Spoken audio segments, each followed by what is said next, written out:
Chaque jardinier rêve de l'or noir, un compost idéal, friable et aéré, capable de transformer n'importe quel potager en un véritable paradis. Mais imaginez plutôt que pendant des mois, vous ayez méticuleusement collecté vos matières organiques pour finalement vous retrouver avec une masse malodorante, voire toxique, qui détruit vos plantes. Un véritable cauchemar, n'est-ce pas? Cela arrive bien plus souvent qu'on ne le pense. La raison, généralement, quelques erreurs fatales. Aujourd'hui, nous allons passer en revue 5 choses qu'il ne faut absolument pas mettre dans votre compost, sous peine de ruiner tout votre précieux fertilisant. Croyez-nous, certains points de cette liste risquent de vous surprendre. Rappelons rapidement ce qu'est le compost. Il s'agit en fait d'un processus de décomposition contrôlée. Des milliards de micro-organismes, de vers et de champignons travaillent de concert pour transformer vos déchets alimentaires et vos résidus de jardin en un humus riche et nutritif. La clé du succès, c'est l'équilibre. L'équilibre entre les matières vertes, riches en azote, et les matières brunes, riches en carbone. Perturbez cet équilibre et tout le système s'effondrera. C'est précisément pourquoi la réussite de votre compostage ne dépend pas tant de ce que vous y mettez, mais plutôt de ce que vous devez absolument éviter d'y mettre. Alors, commençons par l'ennemi numéro 1. Cet ingrédient est capable de transformer votre tas de compost, de véritable usine à engrais qu'il devrait être, en un véritable désastre biologique. Je parle des produits à base de viande, de poisson, des produits laitiers, ainsi que de toutes les graisses et huiles. Peut-être vous dites-vous, mais qu'y a-t-il de mal à cela? Ce n'est que de la matière organique après tout. Mais le problème est bien plus complexe. Premièrement, l'odeur. Les restes de côtelettes, les arêtes de poisson ou le fromage rance ne se décomposent pas du tout de la même manière que l'herbe ou les trognons de pommes. Ils dégagent une odeur de décomposition âcre et nauséabonde, et cette odeur agit comme un panneau lumineux, cantine gratuite pour tous les invités indésirables du quartier. Rats, souris, chats errants et chiens, tous accourront à ce festin. Ces animaux non seulement disperseront votre compost partout sur votre terrain, mais ils peuvent également être porteurs de maladies très désagréables. Croyez-moi, il est bien plus difficile de lutter contre une invasion de rongeurs que de simplement ne pas jeter les os dans votre composteur. Deuxièmement, il y a le monde des microbes, invisibles mais extrêmement insidieux. Un bon compostage est le fruit du travail de bactéries aérobies. Elles ont besoin d'oxygène pour vivre. Cependant, la viande et surtout les graisses créent dans le tas des amas denses, sans air et en putréfaction. Dans un tel environnement, les bactéries anaérobies commencent à proliférer. Ce sont elles qui produisent cette odeur d'hydrogène sulfuré, similaire à celle des œufs pourris. Mais l'odeur n'est que la moitié du problème. La putréfaction anaérobie produit des toxines et peut devenir un foyer de pathogènes dangereux, tels que la salmonelle ou la bactérie E. coli. La température dans un tas de compost de jardin ordinaire est rarement assez élevée et stable pour garantir l'élimination de tous ces germes. Et ensuite, sans vous en douter, vous épandrez cet engrais sur votre plate-bande de fraises ou sur vos herbes aromatiques. Les conséquences pourraient être très graves pour votre santé, et il faut faire une mention spéciale des graisses et des huiles. Le beurre, l'huile végétale que vous avez utilisée pour votre salade, la graisse de cuisson, tout cela est un tabou absolu. La graisse enrobe les autres déchets organiques comme un film imperméable. Elle bloque l'accès de l'air et de l'humidité aux micro-organismes utiles. En conséquence, le processus de compostage est soit considérablement ralenti, soit complètement arrêté, transformant le tas en une masse visqueuse, grasse et malodorante. Alors, retenez ceci une bonne fois pour toutes. Pas d'os, de restes de viande, de poisson, de fromage, de yaourt, de graisse ou d'huile. C'est le moyen le plus sûr de tout gâcher dès le départ. Passons au deuxième point de notre liste à éviter absolument. Et celui-ci est sans doute le piège le plus insidieux pour le jardinier, car il se masque sous les traits du bon sens. Il s'agit des plantes malades. À première vue, tout semble logique. Vous avez retiré du potager les fanes de tomates atteintes du mildiou ou coupé les feuilles de concombre couvertes de ce voile blanc qu'est l'oïdium. Que faire de ces déchets? Eh bien, au compost naturellement. C'est de la matière organique, autant la laisser se décomposer. Mais c'est précisément à ce moment que vous posez une bombe à retardement sous vos futures récoltes. Voyons pourquoi. Votre tas de compost, là, dans votre jardin, n'est pas un stérilisateur industriel. Pour détruire efficacement les spores de champignons, comme le mildiou, la rouille, la tavelure, ainsi que les œufs de nuisibles et les agents pathogènes bactériens ou viraux, il faut une température très élevée et, surtout, stable. On parle de 65 à 70 degrés Celsius, maintenus pendant plusieurs jours sur tout le volume du tas. Dans les conditions habituelles d'un jardin domestique, atteindre un tel régime est quasiment impossible. Votre compost peut bien chauffer au centre, mais sur les bords, il reste frais. Et qu'arrive-t-il alors? Les spores de champignons sont des créatures incroyablement résistantes. Elles peuvent conserver leur viabilité pendant des années. En arrivant dans votre tas de compost, elles ne meurent pas. Au contraire, elles se retrouvent dans un environnement confortable et humide, où elles attendent tranquillement leur heure. En réalité, vous ne vous débarrassez pas de la plante malade, vous conservez l'infection pour l'hiver. Imaginez la scène. Une année passe, votre compost est mûr, il est sombre et friable. Vous le répandez avec le sentiment du devoir accompli, ce précieux or noir, sur vos planches, nourrissant vos jeunes tomates, concombres, pommes de terre. Mais avec les nutriments, vous propagez dans tout le potager des millions de spores invisibles. Et dès que les conditions seront favorables, un temps chaud et humide, la maladie éclatera avec une force nouvelle encore plus grande. Vous-même, de vos propres mains, contaminerez votre jardin. Retenez donc ceci: toute plante présentant des signes de maladie, qu'il s'agisse de taches, de moisissures, de pourritures ou de flétrissements, ne doit absolument jamais finir au compost. Le seul moyen fiable de se débarrasser de ces matières organiques est de les brûler ou de les évacuer du jardin dans une poubelle ou une déchetterie. Poursuivons. Le troisième ingrédient à bannir est un véritable saboteur dans votre potager. Il a l'air inoffensif, mais son objectif est clair: s'emparer de tout l'espace. Je parle bien sûr des mauvaises herbes, mais pas de n'importe lesquelles. J'évoque ici leurs deux variétés les plus redoutables, celles qui sont déjà montées en graines et celles dotées de racines rampantes, increvables. Soyons honnêtes, désherber est une tâche ardue.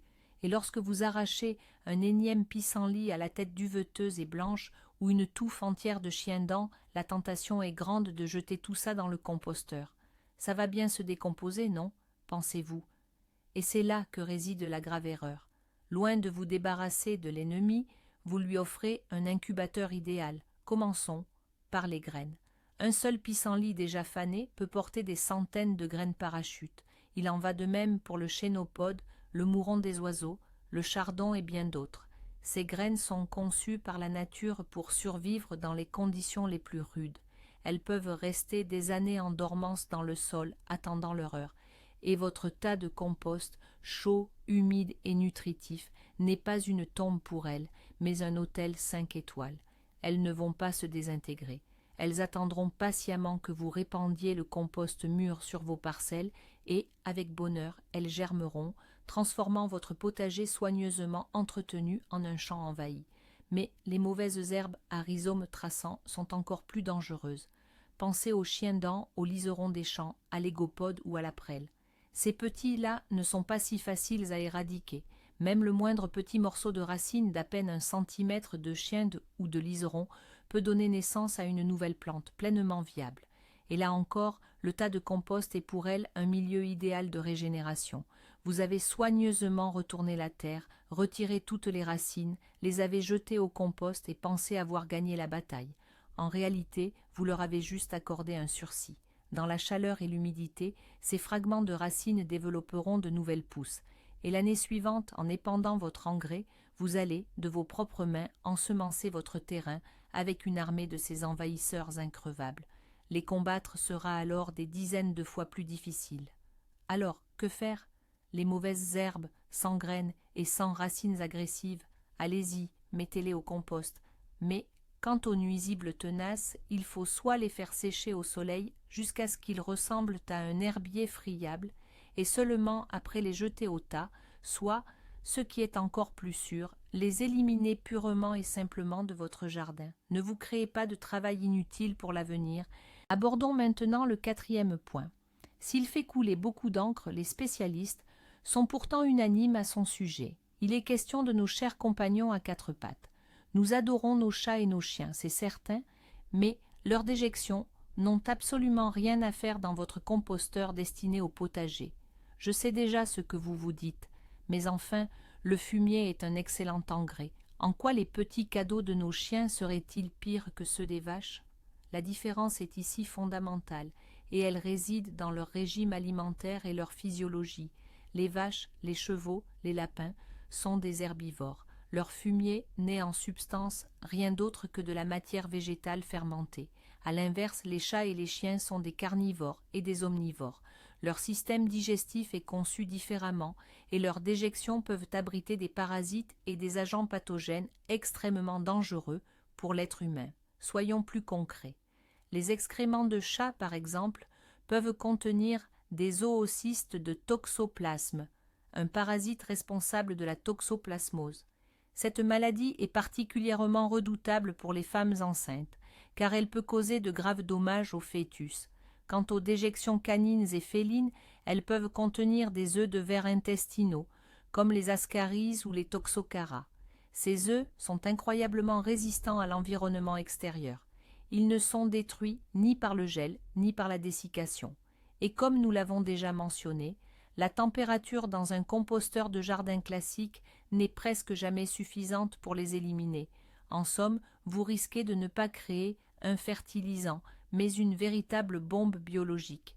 Imaginez, vous utilisez ce compost pour amender une planche de salade, de radis ou de fraises, des produits qui sont souvent consommés crus ou après une préparation minimale. Les agents pathogènes et les œufs de parasites passeraient alors de la terre aux fruits, et de là directement dans votre assiette. Le risque de contracter des maladies graves ne justifie absolument pas le bénéfice, d'ailleurs illusoire, que vous pourriez en tirer. La règle est donc ici de faire et ne souffre d'aucune exception. Les déjections de nos animaux domestiques carnivores ne doivent être éliminées que d'une seule manière, en sac et directement à la poubelle. La santé de votre famille et la vôtre sont bien trop précieuses pour prendre un tel risque. Et enfin, le cinquième et dernier point de notre liste. Il s'agit d'un groupe de polluants insidieux qui se retrouvent dans le compost sous l'apparence de déchets inoffensifs, mais qui, en réalité, l'empoisonnent de l'intérieur. Nous parlons des cendres de charbon, ainsi que du papier glacé et du carton coloré. Commençons par les cendres.